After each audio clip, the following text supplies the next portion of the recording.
Nitong Hunyo na itumpok po natin ang kwento ng butot balat na magkapatid mula po sa Tarlac. Dahil sa hirap ng buhay, ni minsan ay hindi pa sila nagpatingin sa ospital. Pero dahil po sa tulong nyo, isang buwan na silang sumasailalim sa gamutan. Ang lagay nila kinamusta ng GMA Kapuso Foundation.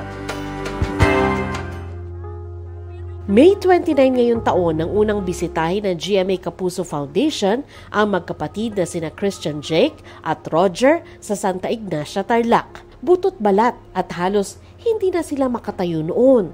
Di naman maipa-ospital ng kanilang inang si Maricel na single mom dahil kulang ang kinikita bilang kasabahay. Sana po mai-admit kasi nga po talagang na yung katawan niya. Talagang bumagsak na. Tapos sabi ko naman po, paano ko po madadala yung ko sa ospital? Wala nga po akong kapera-pera. Agad nating dinala sa ospital ang magkapatid na na-diagnose ng chronic malnutrition at tuberculosis. At makalipas ang halos isang buwan na gamutan sa Tarlac Provincial Hospital, nakauwi na sila sa kanilang bahay.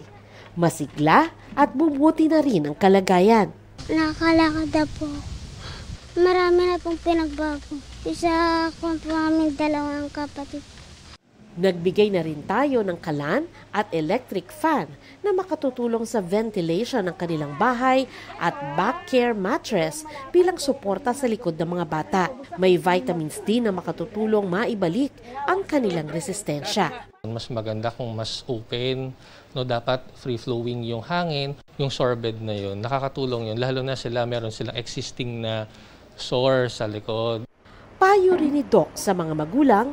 Yung gamutan po natin sa TB, nanggagaling yan sa TB dots natin. So sa mga bata na may pulmonary tuberculosis, yung gamutan natin libre ho at wala akong bayad.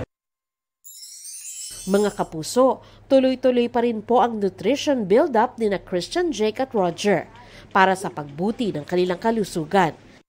Sa mga nais tumulong, maaaring magdeposito sa aming mga bank accounts o magpadala sa Cebuana Luwilier. Pwede rin online via GCash, Shopee at Lazada. Mga kapuso, kasama nyo kami 24 oras. Mag-subscribe sa GMA Integrated News sa YouTube. Sa mga kapuso abroad, bisitahin ang GMA Pinoy TV at www.gmanews.tv.